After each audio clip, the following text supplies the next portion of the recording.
mga ka-Cordy! Welcome sa pinakabonggang podcast tuwing linggo ng gabi. Ako si AV, ang inyong PIA buddy mula Baguio City. At ako naman si Venus, ang inyong PIA sweetie mula Latri. Ito ang podcast na gawang Gen Z para sa Gen Z. Ang skirt! Kaya naman Venus, are you ready to get connected? Partner, ready. Kaya naman, This is PIA Connects, the podcast. An exclusive podcast of Philippine Information Agency, Cordillera. Alright, partner, grabe, another week. Kamusta naman today? Partner. Hi. Partner? Episode 4. Grabe, Ayan, ang nairaos bilis, natin ang partner. episode 1, 2, 3. So, kamusta naman ang weekend mo, partner? Partner, nung Sunday, nung last Sunday, nag-scroll ako sa website ng different agencies. taray. Kasi nasasayangan ako sa time ko na nag-scroll lang ako sa Facebook, nanonood ng TikTok. What if maghanap ako ng part-time job, partner? Ay, Yun yung perfect naisip yan, ko. partner. Ano naman yung mga nakita mo sa paghahanap mo? Anong partner? Online tutor? Partner, online tutor ako. Partner, alam ko. Oo, partner. And alam mo, laking tulong yan sa akin kasi hindi lang nakakatulong sa pag-aaral ko, pati na rin sa mga wants ko, partner, na bibili ko na siya on my own. Sana all, partner. Ako din, ipupurso ko talaga maghanap. Ikaw ba, partner, pag nag-part-time ka, ano ba yung gusto mong part-time? Partner, actually, nag-apply ako sa rare job. Pero, Rare job? I failed. Kasi hindi ko na-attendan yung interview ko that time. So, ayun. So, hopefully, pag after graduation natin, while waiting for employment, maano ako sa part-time. Maganda yan, partner. Subok lang ng subok sa lahat ng Try and opportunities na try. dumadating, di ba? Kaya naman, partner, for today's episode, ang pag-uusapan natin ay yung mga iba't ibang trabaho na ino-offer ng ating mga agencies para sa kabataan. Yes, Bulol pa ako dun, partner. Kaya naman, ready ka na ba? Partner, syempre, ready. Pero partner, familiar ka ba sa SPES? Partner, naririnig ko siya sa mga kaibigan ko kasi meron akong kaibigan na nasali sa SPES doon sa barangay namin, and hindi talaga ako sure doon pero sabi niya it's a program for students daw. Pero alam mo ba, partner, SPES is an abbreviation for Special Program of Employment for Students. This program was spearheaded by the Department of Labor and Employment, partner, or DOLE, and aims to help students from poor families to gain both experience and to earn money during their vacations. Some of the qualifications for interested applicants are that they should be 15 to 30 years old and are resident of Baguio or the locality where they are applying and are currently enrolled or planning to enroll to the next academic year. Pero partner, matagal na ba tong SPES na to? Partner. Let's rewind to the year 1992 when Republic Act 7323, or as we know it, SPES, was passed. As written, it is an act to help poor but deserving students pursue their education by encouraging their employment during summer and or Christmas vacation. Wow. It was later amended by RA 9547 in 2009 and RA 10917 in 2016, partner. Wow, partner, grabe. So, noon pa pala may program na ganito. And partner, to know more about how this program can help students achieve their goals, let us introduce our guest speaker for this episode. Ayan, partner. Our guest speaker for today's episode is an officer at the Public Employment Service Office, or the PESO, at the Baguio City Hall. However, before working for the government, she was first a teacher. She graduated from St. Louis University in 1990 with a degree in Communication Arts, and later on taught at the University of the Philippines, Baguio, or UP Baguio. Grabe, partner, kapwaluwisyan ko pala si ma'am. And later on, she went to Manila to work as a public relations officer, then as a missionary teacher abroad. Now, she is currently working at the Baguio PESO office and not only performs her duties in the office, but also attends several job fairs as a speaker or guest giving advice to students on how to get their dream jobs. Kaya naman, partner, let us all welcome Miss Romelda Frances Escaño. Hello, ma'am! Kamusta po? Magandang gabi sa inyong lahat at magandang gabi sa ating mga tagapanood, no? I'm very honored to be here back in the studio Yes. of my mothership. We've been here for several times during my student days, so this is not new to me, and I would like to thank you for the opportunity you gave me to be here. Several things, no? Number one, there's another important qualification for students, no? To be accepted under the special program for the employment of students. They must belong to families whose parents or guardians' joint incomes do not exceed the poverty ceiling set by NEDA for a car. Okay? And then, we don't attend job fairs because we organize it. It's our mandate, no? The conduct of job fairs is under the purview of the Public Employment Service Office. Ngayon, ma'am, parang ang dami po natin ganap, no? What makes your work very meaningful po right now, ma'am? It's because when you help someone find a job, you not only help that person financially, but you're talking about uplifting human dignity. And that gives me meaning. So, I love my job. That is so nice, ma'am. And very timely din, partner, kasi graduating na tayo. Graduating na tayo, partner. Parang Correct. ilang months na lang po kami na rin po yung maghahanap ng trabaho, ma'am. Yes. But may we yes. ask po, ma'am, how long have you been working in PESO po? Wow. I was the PESA manager first in 2004, and then there were other designated PESA managers before I became the PESA manager designate again under our mayor, Sir Benji Magalong, our team leader. No? So I don't call him the boss, I call him the team leader. Wow, very nice. And ma'am, ito po personal question from me. As someone nag-graduate na po, ano po kayong mga tips na pwede niyo pong ibigay sa amin, ma'am? How long do you have? Actually, that already in itself is a separate podcast if you want to invite me. No? So, first of all, let's talk about what you should do before, during, and after an interview. Before an interview, now, what you should do is research on the company and its culture. You know, gone are the days when the books would dictate what you should wear. This time, wear what the culture of the company dictates. I'll give you an example.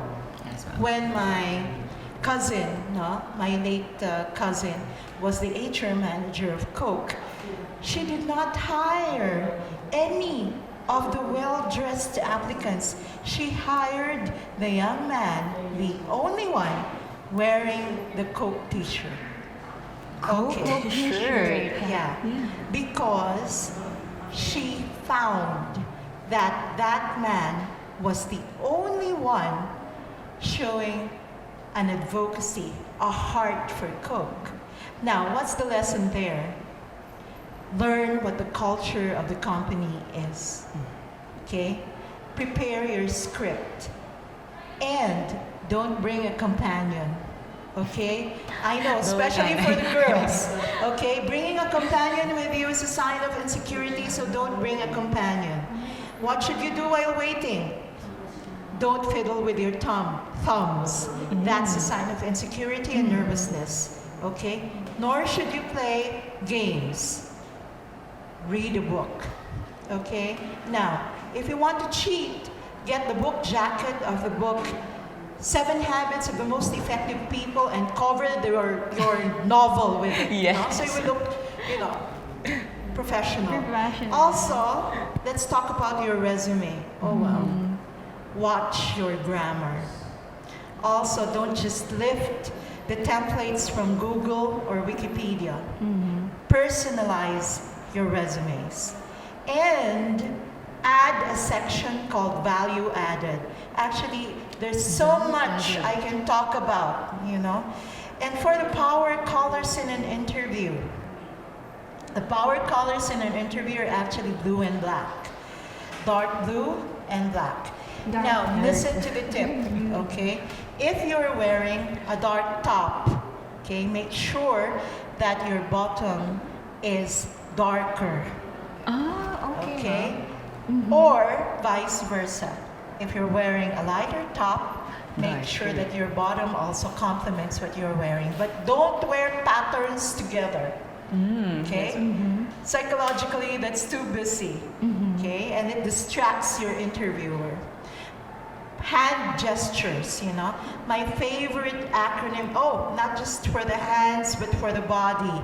My favorite acronym is SOFTEN. SOFTEN. Soften. Okay? S, open stance. The way you stand, no? Use the model pose. Yes. Okay? And then for O, no? Yes, your S is your smile. Now, say A. A. That's your smile. A. Let me see. Okay? A. Okay? The long A. Remember, develop muscle memory. That's your smile. O is open stance for the model pose. F is the firm handshake. Okay? There. T, no? Let's talk about your hands, no? Let's talk about your stance. Let's talk about your nodding, TEN, no? To show your interest. You see, there are accepted hand positions in an interview. This is the cupped position, no? This is the laced position, okay? But don't twiddle your thumbs, nor should you tap on the table, no? There, those are signs of insecurity. What you also shouldn't do is lay your hands flat on the table before an interviewer, because that is a sign of aggression. Yes. Okay. Okay. So there are a lot more tips which I can give, but as I said, if you start me off, I may not end. Let's talk about the modern resume, no? So there's several formats: the chronological, no, and you have the joint chronological and functional resume. The chronological resume is the most popular resume. You buy a sheet and everything is listed in chronological order, no? But, you know, my tip is to combine the chronological and the functional resume, because the functional resume focuses on your skills. So please invite me for a second podcast. Sure, ma'am. You know, I can then give samples of good resumes, no?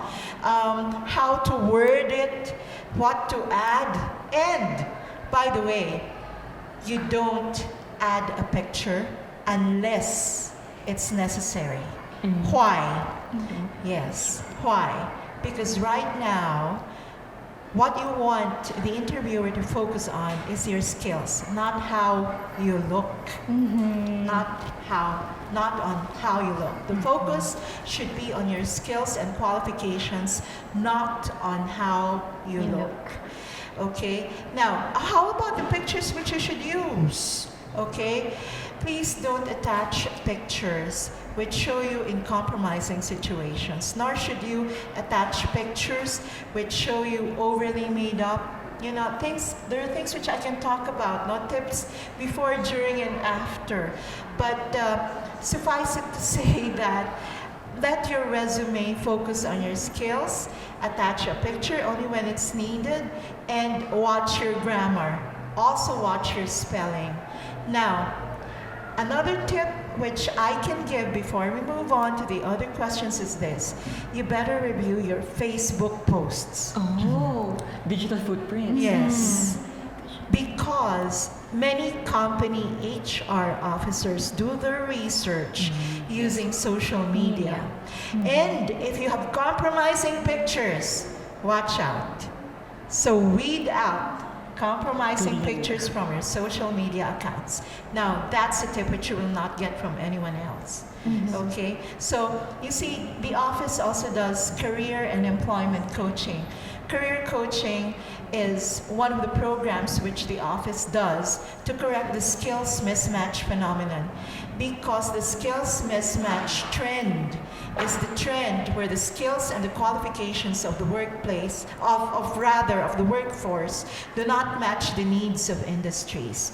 Don't you know that out of 1.7 million students who took up the NCAE in 2007, only 49,066 or 3.76% were meant for college.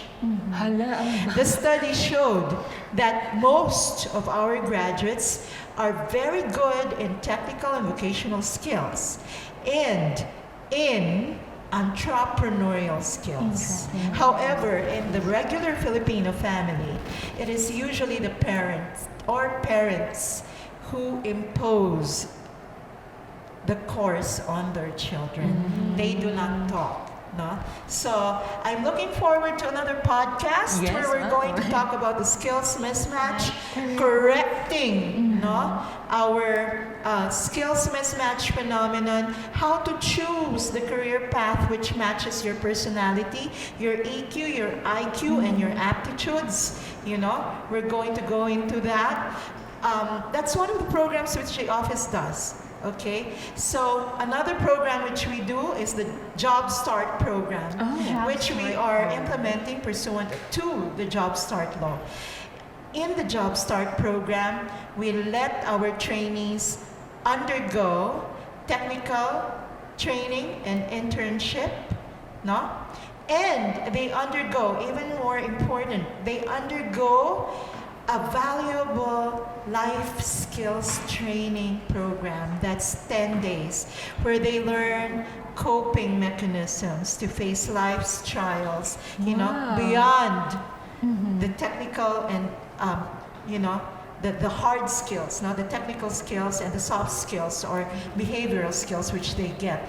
Now, what is key is, while you are training, we give you an allowance. Partner. Wow, yun naman The ako, 400 partner. plus, you even have, on top of the 400, you have a transportation and mobile phone allowance of 150 pesos while you are training.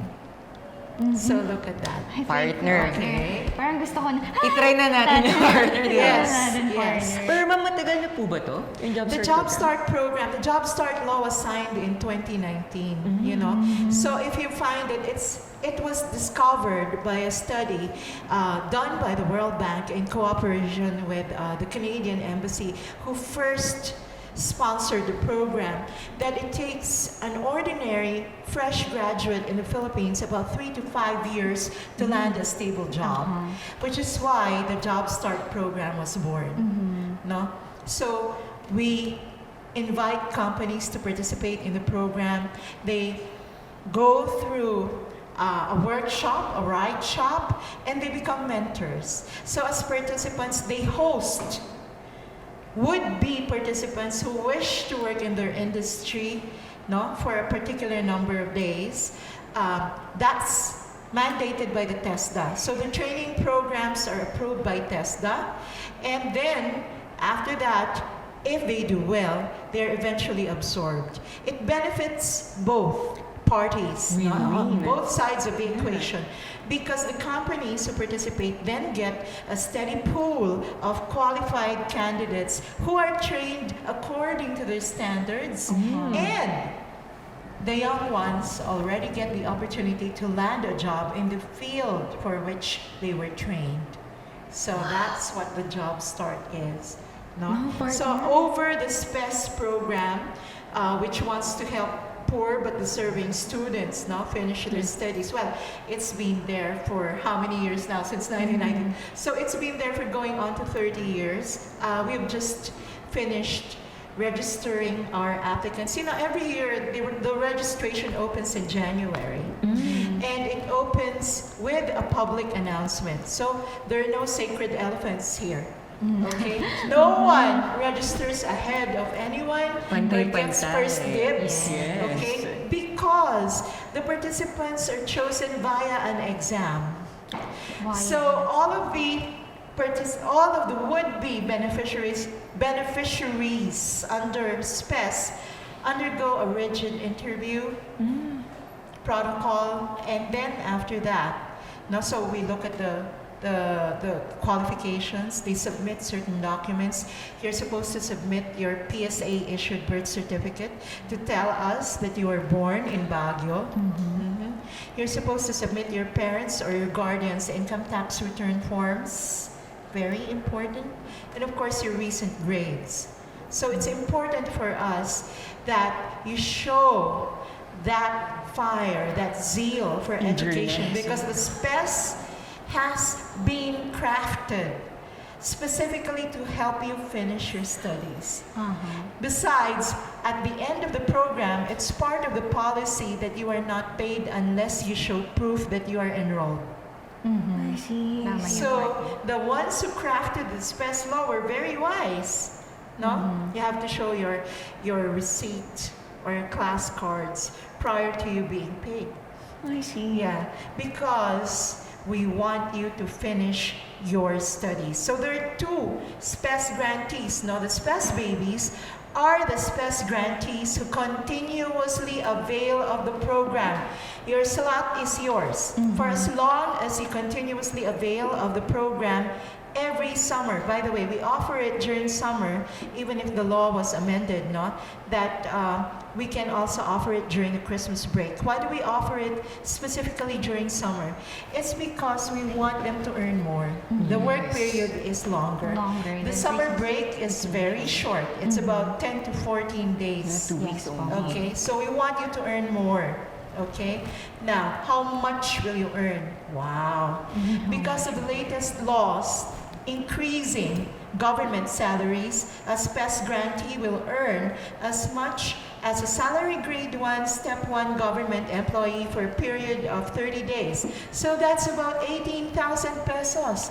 Way more than a merchandiser or a service crew or a sales clerk at SM. So on top of everything, they gain valuable work experience. Now, if you want to work with government, your stint as a SPES grantee can also be indicated in your resume, and that will give you additional points. Okay, so how do we choose? You undergo an interview, and all things being equal, we conduct an exam. Exam din Tama talaga. naman. Yeah. But Okay. speaking of SPES, ma'am, kamusta naman po yung SPES dito sa Baguio, ma'am? The SPES program in Baguio, well, I'm proud to say has been implemented for us. The Baguio City is one of the most consistent SPES employers. Okay? And it has been implemented at least since I was a PESO officer. It has been implemented in as objective a manner as possible. So it's not whom you know. Okay? You have to undergo. It may be different in other LGUs. But at least for Baguio, we stick to the rules. No, you follow the SPES law, the provisions of the SPES law. Very nice, ma'am. Ayan, ma'am. So, were you able to meet former SPES babies who are now successful po? Actually, a lot of them are very successful. Nice. Many of them are already ranking police officers. The current SK officer, Sir Mananang, happens to be a SPES baby. SPES baby. He was one of our SPES grantees.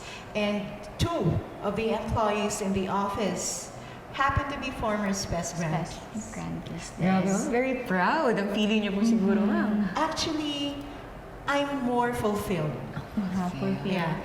They're the ones who are proud of what they have done and what they have chosen to be. Look at my words, chosen to be, because it's your choice. You know, what path to take eventually and who you become, that's a result of your hard work. We're only there to mentor and lead. Nag-guide. Yes. Pero sila pa rin talagang gumagawa ng sarili nilang path sa life nila. Yes, and that makes me feel fulfilled when I meet them.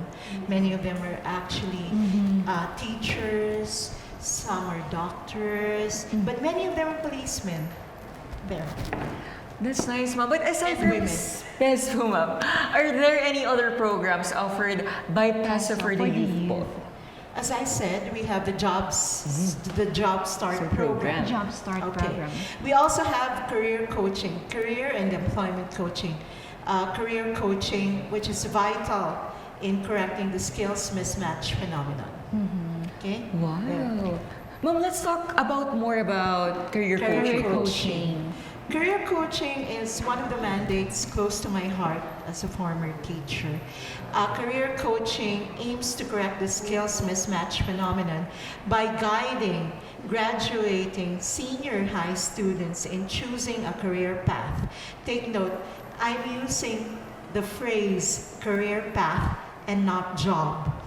Career All right? Career path. So we're guiding graduating senior high students in choosing a proper career path. How?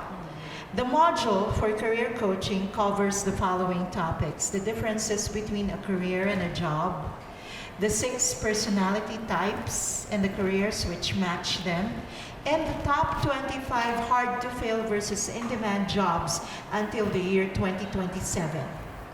Okay, so I think that's something which graduating students, no, about to choose a career need to undergo.